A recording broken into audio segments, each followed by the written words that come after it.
Welcome to Agents in Action.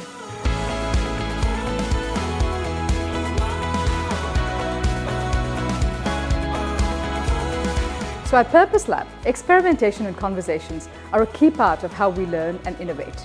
Gen AI and Agentic AI are transforming how financial institutions operate, innovate, and compete. But what lies beyond the hype and the buzzwords is a more nuanced story of implementation challenges, regulatory hurdles, and business transformation. Over the next 8 episodes, you will get to hear from industry leaders who are navigating this revolution firsthand.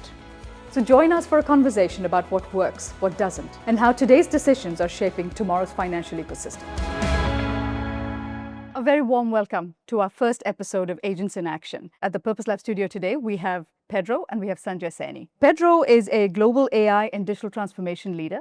He's a 2-time TEDx speaker. He's also the author of the best-selling book, How AI Will Shape Our Future. Pedro is also named amongst the top 100 global innovators in data and analytics. Sanjay is the CEO and co-founder of TriVision AI, and you look specifically at financial services and supply chain and using AI agents to look at workflows. So Pedro, I'll get the first question to you. What is the intersection of human and artificial intelligence? The key thing to remember about how humans can work with artificial intelligence is that it is not AI versus human, it's AI with human or human with AI. So artificial intelligence will focus on optimization of processes, optimization of work, but humans will remain in touch with prioritization. There's a lot of buzz around generative AI and agentic AI, but I'm sure there's a big gap between the hype and the reality. Typically, when there is a new technology, the difference between being successful or not is how good are you at scaling your pilots, because that requires integrating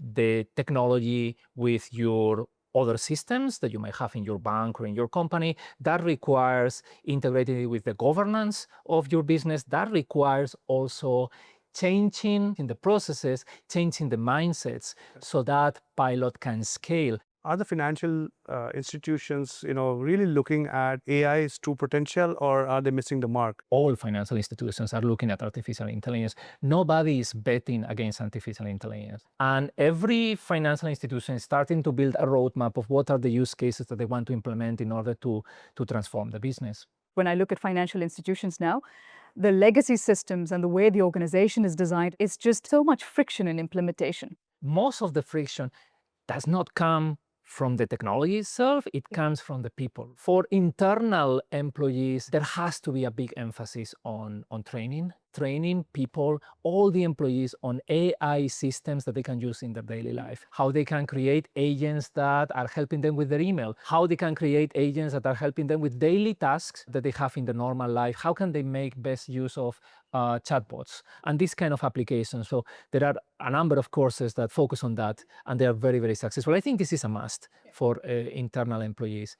The second is new employees that you want to hire. So banks will increasingly hire people with generative AI capabilities, and the way of attracting them is different. Things that have worked in my experience, and I have done it multiple times, is doing a hackathon where you are hiring engineers. And I think that works much better than companies that have created siloed teams with ex-consultants or ex-MBAs that are very expensive. They bring a different culture, and they are not able to work with the rest of the people. And the capabilities that you're talking about are really the next generation of capabilities that you need to build. And yes, it's much easier for an engineer to engage with an engineer on their terms, and you spend the time with them. The experience for both parties is a lot better, I think. The long-term future is going to be with artificial intelligence. There will be challenges, of course. There will be a lot of advantages. There will be a huge creation of opportunities for most people, but we have to make sure that everybody is able to take on those opportunities. So in that sense, I believe that financial institutions and corporates in general, they are responsible for upskilling the people so that they can benefit from the new jobs that are going to appear, so that they can benefit from, the different opportunities, business opportunities. And I think companies have to keep this mindset that things are going to change all the time. Having this mindset that no matter what happens, you have to make things simpler, better, and faster, and that's a continuous work. Why can't we have an engagement in such a way that these new technologies get incorporated as a forward deployment model rather than just trying to do it? The other way is that most big organizations are going to be working with multiple technologies at the same time, multiple LLMs. Correct. So there is not going to be a big company that is only going to have this particular chatbot. Every company is going to have multiple chatbots. This one is very good for customer service. The other one is good for investigations. So you are having a portfolio of technologies, and you are always updating that portfolio of technologies. We're talking about agents today. So one of those capabilities is multi-agents, which is having teams of agents, and the other one will be synthetic data. So I think, of course, there will be companies that are already working on this, but I think most companies have not yet adopted it, and it will be the next stage. So multi-agents is teams of agents, of course. The supervisor of that team is still a human. There might be agents and humans working together. And by teams of agents who are autonomous, an example will be loan applications. You might have an agent that receives the applications. Maybe the applications are in paper, so one agent is converting that with OCR and understanding what is written there. Another one is checking the details. Another one is assessing the risk of the customer. Another one is checking for compliance.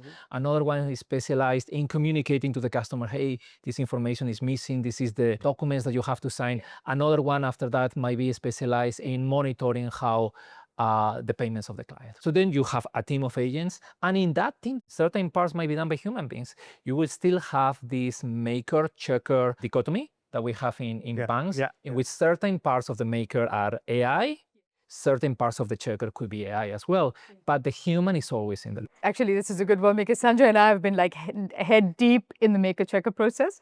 We were thinking about transaction intelligence as an anchor, and then thinking about the multiple conversations we can have with this configuration with agents. But the dichotomy that we're facing, to be honest, Pedro, is when a large organization, they look at transformation as a very systematic way of evolving.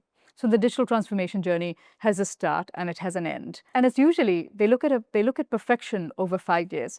What we've been sort of saying, our pitch has been, hey, don't go for perfection, something small now, and then incrementally keep adding the small pieces. Is that a realistic way of looking at it?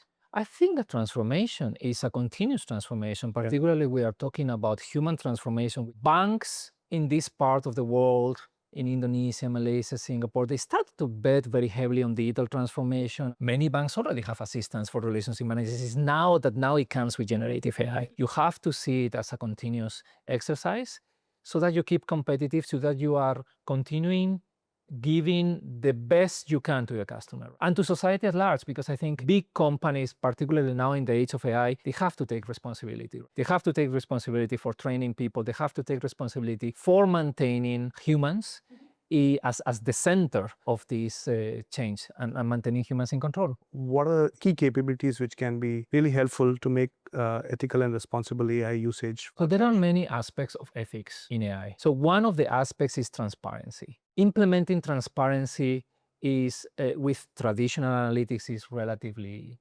simple. With AI becomes more complicated, and I think it's important to keep that. So implementing transparency means that you know what the data is that is used for this decision, where it comes from, what is the whole lineage.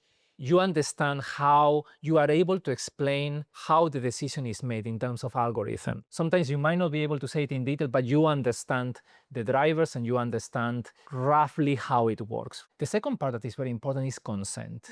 And consent means that you are doing things that the customer has consented. And in order to implement these two things and other different aspects of ethics in data and AI, because it's quite complex, what is important is to make sure that everybody in the organization is thinking about ethics. Ethics is not a checkbox, but ethics is a design. It's something that is built by design. And you need to keep people asking these questions. Basically, is this thing that we are doing, or the way we are doing this thing, or this system we are implementing, or these decisions we are making, what would the customer think? Rather than saying, what would audit think? Just think about the customer. Would the customer approve it? Yes. Okay, then continue doing it. And do you think the landscape has evolved over the last decade? I'd say you've got your traditional AML, fraud, and risk systems.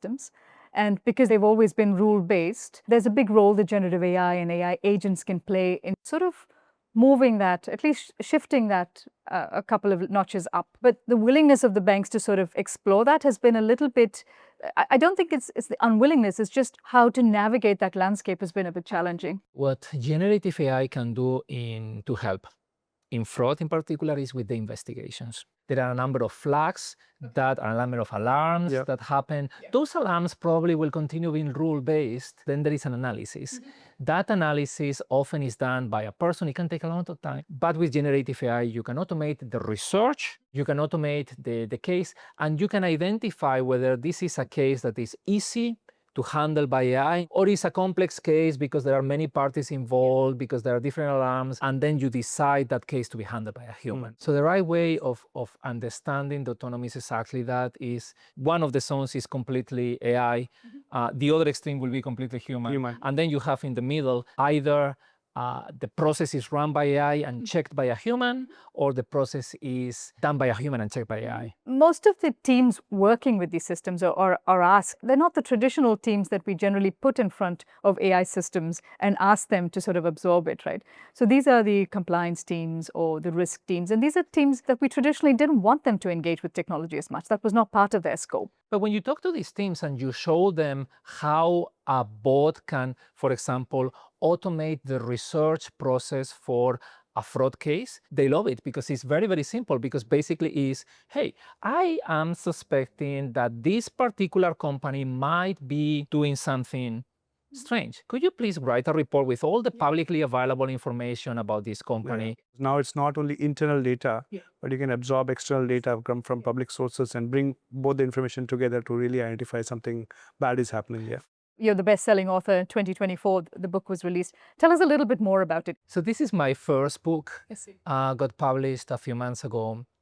And I try to explain artificial intelligence. I try to do it in a simple way, explaining how it developed, who are the people that got involved, what are the stories for the development of machine learning, deep learning, generative AI, etc. And also what is going to happen over the next few years, what is the good things that I think are going to happen, what are the challenges that I think we are going to face. I talk about the geopolitics of artificial intelligence, which is becoming quite prominent these days. And then I go towards topics that are related to the longer-term future of AI, which are these things about superintelligence, consciousness, and how this is going to impact society at large in the next decades. And I think it's going to be completely transformational. I think if we underestimate it, we do it at our own peril, because the world, it has changed. It's changed the way we interact with the systems, the world, definitely. I like the part that where you've sort of bought a person that, like you mentioned, somebody who's not super knowledgeable about AI and what their passage should be, and sort of how they can learn things and how they can adopt different systems. I thought that was very, very, very relevant. That's correct. So one of the things I say is, what are the skills as a person? What are the skills that are going to matter in the next few years? And I think is something very, very important, because we all care about remaining relevant. Relevant, right? exactly. And for me, the skills are these ones. So the first one will be adaptability. A lot of things are going to change. You have to be adaptable. You're going to start working on something this year, next year something else. The year after, you're going to have to change jobs. You're going to be continuously changing. And people who adapt best are going to be the people that are going to be successful in AI. So that's number one. Number two is going to be entrepreneurship.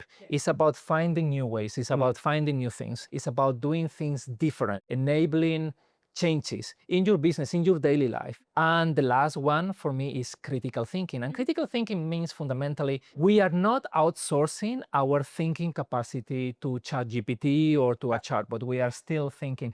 I think one of my concerns about artificial intelligence is when I start seeing people that are starting to delegate that thinking capacity. And I think that's the wrong thing to do. People that are starting to write all their emails with artificial intelligence. And one of my concerns is when you see sometimes young people that don't know how to write emails anymore. And for example, in our generation, when you write your resume, you spend weeks to write your resume. And when you invite it to the interview, you realize there's nothing. So I think keeping that thinking ability, critical thinking, is fundamental. We are not delegating our thinking process to AI. We're just using AI as an augmentation to do faster, to do more things, but we are still in charge and we still have to think for ourselves. I think it's a gift to be able to do this at this time. And it's such a pleasure to have you at our studio, Pedro. And a massive thank you to all of you who've joined us. We will have a few more episodes like this with leaders like Pedro, who will walk us through this new emerging opportunity and how we can respond to it as leaders in this space, as technologists, as well as industry leaders.